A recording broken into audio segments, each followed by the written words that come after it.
রমজান মাসে সেহরির সময় মুখে যেন কিছুই ভালো লাগে না। মনে হয় কি জানি খেলে পেটটা ভরবে বা বেশি করে একটু খাওয়া যাবে। তো রমজান স্পেশাল এই চিংড়ি মাছের দো পেঁয়াজাটা রান্না করে দেখতে পারবেন, নিশ্চয়ই আপনাদের ভালো লাগবে। আসসালামু আলাইকুম, আবারও ওয়েলকাম জানাচ্ছি নতুন একটা ভিডিও দেখার জন্য। আজকে আপনাদের এই গলদা চিংড়ি মাছের দো পেঁয়াজা করে দেখাবো। আমার কাছে চিংড়ি মাছের ভিতরে এই চিংড়িগুলোই সবচাইতে বেশি ভালো লাগে। তো প্রথমে আমি চিংড়ি মাছগুলোকে লবণ এবং হলুদ দিয়ে মাখিয়ে আমি এটাকে একটু ফ্রাই করে নেব। তো এটা সামান্য লবণ আর হলুদ দিয়ে মেখে নিতে হবে।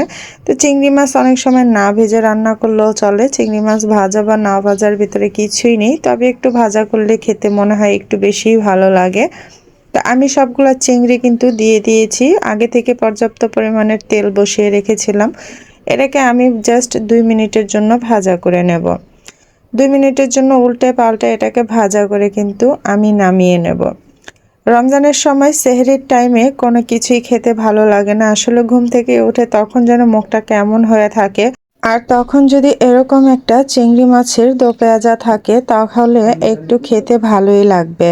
আর এই চিংড়ি মাছের দো পেঁয়াজাটা কিন্তু একটা কমন তরকারি, এটা কোনো নতুনত্ব কিছুই নেই, তবে আমি যেভাবে রান্না করি সেটাই আপনাদের সাথে শেয়ার করলাম। আর এটা কিন্তু আমার এখন পুরোপুরি ভাজা হয়ে গেছে। এখন আমি এই চিংড়িগুলো সব উঠিয়ে নেব।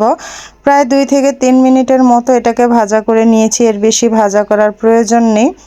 তো এর চিংড়ি মাছটা কিন্তু এভাবে করে এই যে আমি উঠিয়ে নিচ্ছি। আপনারা কিন্তু চাইলে এটাকে ভাজা না করেও দিতে পারেন।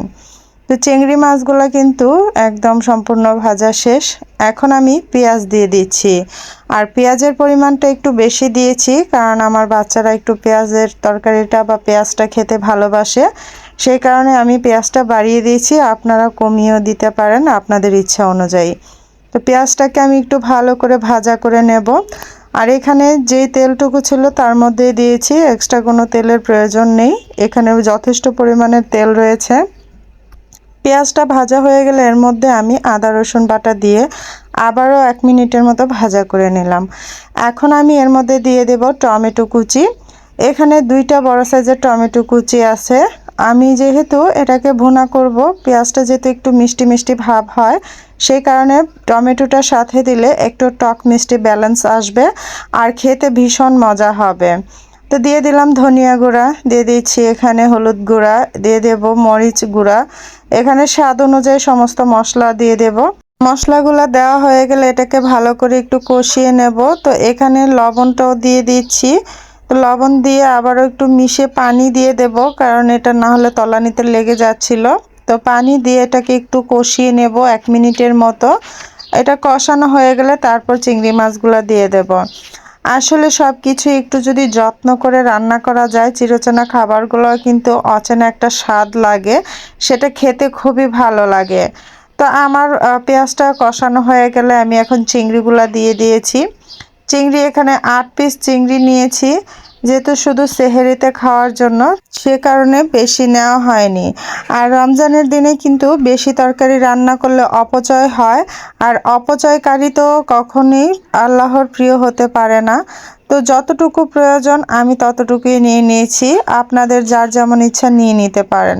তো আমি কিন্তু এটাকে 5 মিনিটের জন্য ঢাকা দিয়ে রান্না করে নিয়েছি। তো 5 মিনিট পর এই দেখুন এই অবস্থা। তো আমি কিন্তু এটা একেবারে ভুনা ভুনা মানে ভাজা ভাজা তেল তেলে করব না, সামান্য একটু ভিজে ভিজে ভাব রাখবো। যেহেতু আবার ভোর রাত্রে একটু জাল করতে হয় বা গরম করতে হয়, সেক্ষেত্রে একটু ভিজে ভিজে ভাব রাখবো। তো আমার কিন্তু রান্নাটা প্রায় শেষের দিকেই চলে এসেছে। তো এভাবে করে কিন্তু এই বড় চিংড়িগুলো রান্না করে দেখতে পারেন, খুবই ভালো লাগবে। তো আমি এখন ধনিয়া কুচি আর 2টা কাঁচামরিচ ফালি দিয়ে দিচ্ছি। এই কাঁচামরিচ ফালি দেওয়ার কারণে কিন্তু সুন্দর একটা স্মেল আসবে তরকারিটা থেকে। তো আমি একটু ধনেপাতা দিয়ে আরও 1 মিনিটের জন্য ঢাকা দিয়ে রেখে দিয়েছি, যাতে করে এর ঘ্রাণটা তরকারির সাথে মিশে যায়। তো আমি একটু নাড়াচাড়া দিয়ে নিচ্ছি, নাড়াচাড়া দিয়ে এটাকে আমি নামিয়ে নেব। তো আজকের এই সাধারণ দো পেঁয়াজা তরকারিটা আপনাদের কাছে কেমন লেগেছে চিংড়ি মাছের এই রেসিপিটা আপনাদের কাছে কেমন লেগেছে অবশ্যই কমেন্ট বক্সে জানাতে ভুলবেন না। আর আপনাদের যদি ভালো লাগে একটু শেয়ার করে দেবেন আর একটা লাইক করে দেবেন। একটা লাইক করার কারণে আরও 10টা মানুষের কাছে এই ভিডিওটা পৌঁছাতে পারে। আপনাদের এতটুকু সহযোগিতায় কিন্তু আমার অনেক দূর পথ চলা হতে পারে। সো প্লিজ একটা লাইক করে দেবেন আর একটা শেয়ার করে দেবেন। আর আপনাদের কাছে এর বিশেষ মতামত কমেন্ট বক্সে জানিয়ে যাবেন। তো ফাইনালি আমার এই তরকারির লুকটা আপনারা দেখতে পাচ্ছেন। তো বন্ধুরা, আজকের মতো রমজান স্পেশাল সেহরি স্পেশাল রেসিপিটা এখানেই শেষ করছি। আবারও দেখা হবে নতুন কোনো ভিডিও নিয়ে। আল্লাহ হাফেজ।